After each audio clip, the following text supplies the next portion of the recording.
Belum lama ini, ya kan, ada tokoh dari India yang di India sendiri ditolak gitu loh, teolog, ya dari India, ya. Bapak Ibu ngerti kan yang saya maksud ya, ya. Jadi saya bingung juga dengan Indonesia ini gitu loh, dilarang untuk menista agama, tapi dibiarkan secara publik satu tokoh ini untuk menista kekristenan secara belak-belakan. Seperti yang pernah saya bilang, ya kan, kalau kita yang menyerang mereka namanya penistaan agama, kalau mereka nyerang kita itu namanya dakwah. Betapa tidak adilnya, aneh benar. Tapi begini, saya rasa tidak ada yang salah dengan kita menjawab tantangan atau kritikannya. Karena ini berkaitan dengan orang Kristen yang bergumul dengan apa yang dia tegaskan. Orang Kristen tidak sedikit gitu loh, bergumul gitu loh dengan serangan demi serangan, kritikan demi kritikan itu. Injil sudah dipalsukan, Allah kita 3 bukan 1. Lalu Parakletos katanya, Roh Kudus itu adalah Mr. M. Ya, nggak ada yang salah dengan kita bahas ini, karena ini kan kita menjawab tantangan, kritikan, tuduhan, serangan. Yang notabene, gini loh, yang namanya hermeneutika, menafsir Alkitab itu ada caranya. Ya, kita yang sekolah teologi ya, atau mengecap dunia pendidikan formal atau informal bisa mengerti gitu loh. Bahwa menafsir Alkitab itu nggak boleh sembarangan.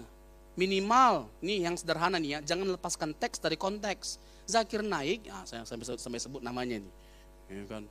Zakir Naik itu ya memang keseringan, dan saya jujur aja nih ya, beliau itu nggak pintar, asli nggak pintar.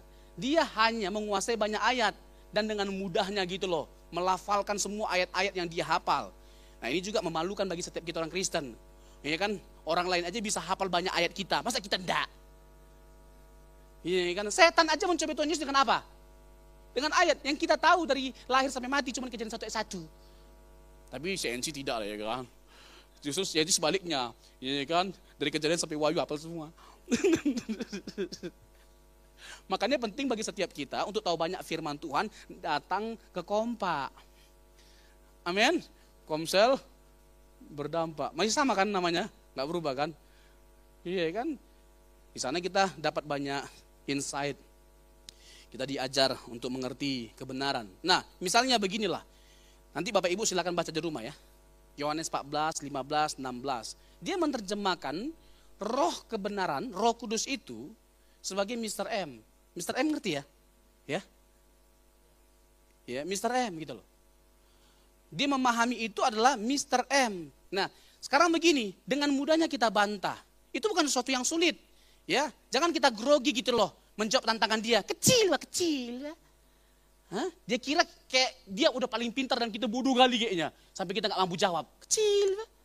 Terus kemarin ada perdebatan. Coba tunjukkan manuskripnya. Tahu gak manuskripnya dia sebut apa? Hah? KJV, King James Version. Itu bukan manuskrip Ferguson.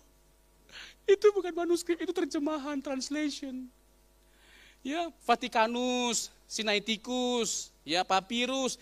Itu manuskrip. P24, P46. Nah, saya nggak perlu panjang lebar di sini, nanti Bapak Ibu pusing. Tapi intinya yang mau saya tegaskan adalah dia ngaco, dia nggak tahu apa-apa. Coba manuskrip ditanya, mana manuskripnya? KJV, coba KJV. Kalau saya di situ yang bertanya, habis saya bantai. Tapi habis itu saya yang dibantai. Iya kan?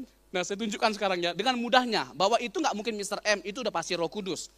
Ini benar-benar telak gitu loh. Yang saya akan sampaikan ini adalah sesuatu yang sangat kuat dan sangat jelas. Nggak mungkin roh penolong itu adalah Mr. M, itu pasti Roh Kudus. Misalnya coba buka Yohanes pasal 14 dulu, 14, 25, 26. Yohanes 14 ayat 25. Semuanya itu kukatakan kepadamu selagi aku apa? Berada bersama-sama dengan kamu, next, ayat 26. Tetapi penghibur yaitu Roh Kudus yang akan diutus oleh Bapa dalam nama siapa? Dalam nama Dialah yang akan mengajarkan segala sesuatu kepadamu dan akan mengingatkan kamu akan semua yang telah kukatakan kepadamu. Yang telah kukatakan kepadamu. Sekarang Yohanes 15 ayat 26. 14, 15, 16 itu ya, pasal 14, 15, 16 dari Injil Yohanes. Itu spesifik bicara tentang Roh Kudus, pribadi Roh Kudus dan karyanya. Jikalau penghibur yang akan apa? Coba sama-sama kita baca. Jikalau penghibur yang akan kuutus dari siapa? Dari Bapa datang, yaitu roh kebenaran yang keluar dari Bapa. Ia akan bersaksi tentang siapa? Tentang Yesus. Nah, kalau mereka meyakini bahwa nabi, ya, atau siapapun itu gitu loh, rasulnya Allah, itu berasal dari Allah. Semuanya itu udah pasti berasal dari Allah. Dari ayat ini kita dapat mengetahui ya, bahwa ternyata yang roh kebenaran itu yang dianggap Mr. M, diutus oleh siapa? Diutus oleh siapa? Yang akan kuutus, diutus oleh siapa? Yesus. Berarti Yesus adalah, kok rasul ya? Mereka meyakini bahwa rasul, nabi, atau semua hamba-hamba Allah itu berasal dari Allah. Berasal dari Allah. Ya. Ya kan? Coba simak baik-baik kata-kata saya, berasal dari Allah. Nah, kalau dari ayat ini, roh penghibur yang dibilang roh kebenaran, yang dibilang Mr. M, diutus oleh siapa? Yesus. Berarti Yesus adalah Allah dong. Itu adalah konsekuensi yang gak bisa mereka tolak. Itu resikonya. Kalau mereka mau maksakan bahwa ini adalah Mr. M, berarti Yesus adalah Allah. Terima enggak? Gak mungkin terima mereka. Karena bagi mereka Yesus hanya nabi, hanya manusia biasa. Tapi inilah konsekuensi. Kalau mereka memandang bahwa ayat ini bicara tentang Mr. M, berarti hanya dua kesimpulan. Mereka harus menerima Yesus itu Allah, atau berhenti bilang ini Mr. M. Amin. Bisa nangkap ya? Bisa ya? Nah, ini yang ketiga. Yohanes 16 ayat 14. Kalau mereka tetap bersikeras bahwa Roh Kudus itu adalah Mr. M, nah ini dia. Ini dia. Ini sih telak banget. Dan mereka pada akhirnya kalau memang buka hati, buka mata, ya dengan jujur melihat Alkitab. Jangan hanya setengah-setengah. Jadi hanya ambil ayat-ayat yang mendukung ajaran mereka. Nggak boleh dong gitu. Mereka bongkar-bangkir ayat-ayat dari Alkitab orang lain. Giliran kita melakukan hal yang sama, tiba-tiba masuk penjara kita. Ini kan nggak fair. Tapi kan kita punya hak jawab. Ini adalah hak jawab yang kita berikan gitu loh. Ketika Injil kita diobrak-abrik, disalahpahami. Ini kan sesuka-sukanya gitu loh.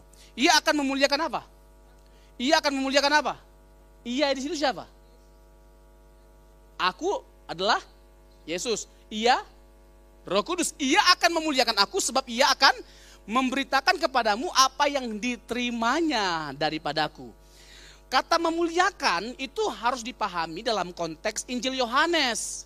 Di mana Injil Yohanes itu berbicara tentang Yesus yang adalah Tuhan, satu-satunya juru selamat.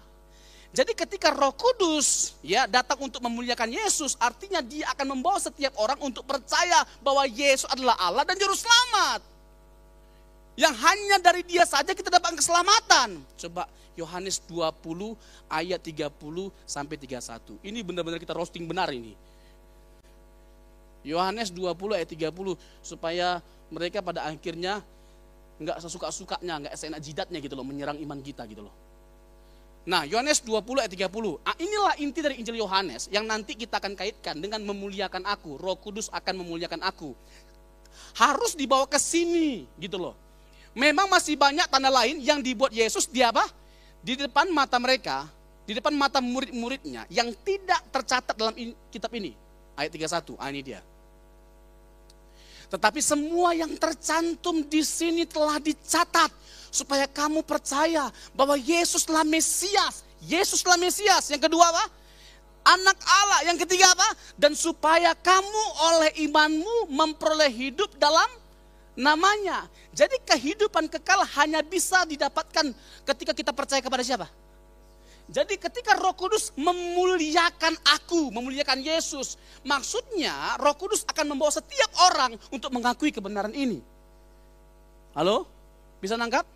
Bisa paham? Yang ketiga, yang keempat. Ini jelas sekali.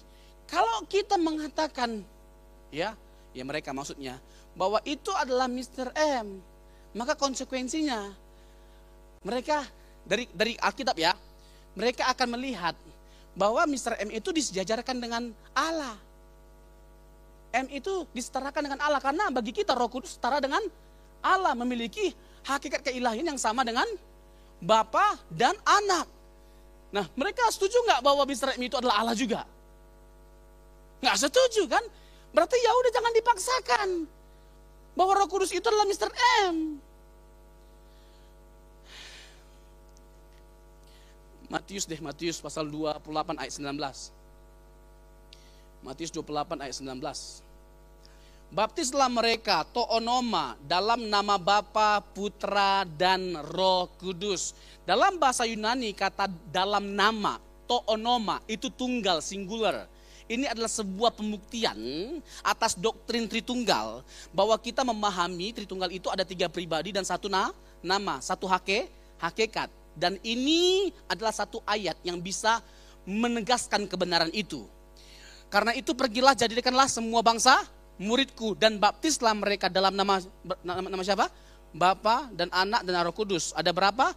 3. Bapa, Anak dan Roh Kudus. Ada 3 pribadi. Tapi ketiga pribadi ini adalah 1 nama, 1 hakikat. Jadi Roh Kudus disejajarkan dengan siapa? Dengan Bapa dan Anak. Berarti Roh Kudus adalah Allah. Nah, terus kalau kita melihat Kejadian 1 ayat 2 coba. Kejadian 1 ayat 2. Ternyata dalam penciptaan Roh Kudus terlibat aktif untuk menciptakan gitu loh. Nah, pertanyaannya, apakah Mr. M ikut menciptakan? Halo? Lahir aja belum Ferguson. Itu saya bilang boleh bodoh tapi jangan sempurna. Sempurna kali bodohnya. Bumi belum berbentuk dan apa? Kosong. Gelap gulita menutupi samudera raya dan Roh Allah melayang-layang di atas permukaan air. Jadi ternyata Roh Kudus ikut terlibat dalam menciptakan setiap kita, menciptakan alam semesta, menciptakan kita juga terlibat nggak? Nanti Ayub 33 ayat yang keempat. Bumi belum berbentuk dan kosong, gelap gulita menutupi samudera raya dan Roh Allah melayang-layang di atas permukaan air. Jadi para pakar setuju bahwa Roh Kudus terlibat dalam penciptaan alam semesta. Bahkan Roh Kudus itu juga maha tahu. Bahkan sesuatu yang tersembunyi dalam diri Bapa, Roh Kudus menyelidikinya. Tidak ada yang Roh Kudus tidak tahu. Coba Ayub 33 ayat 4. Kalau tidak salah. Roh Allah apa? Telah membuat aku dan nafas yang maha kuasa membuat aku hidup. Jadi Roh Allah menciptakan alam semesta. Roh Allah menciptakan kita. Mr. M cocok nggak dengan ini? Nggak cocok, jadi jangan dipaksakan. Mbak. Masih ada lagi nih. Ini mereka lucu-lucu, jadi kita bongkar kelucuan mereka. Ya lucu-lucu aja kita. Karena kalau kita serius nggak sanggup mereka. Nah coba Ulangan 18 ayat 15. Ulangan 18 ayat 15. Nah ini nih. Jadi mereka anggap bahwa kan ada nubuatan, bahwa akan ada nabi seperti Musa yang akan didatangkan, yang akan diutus. Ya, ini lagi-lagi memang kocak banget nih kan. Nah, kita baca dulu ya.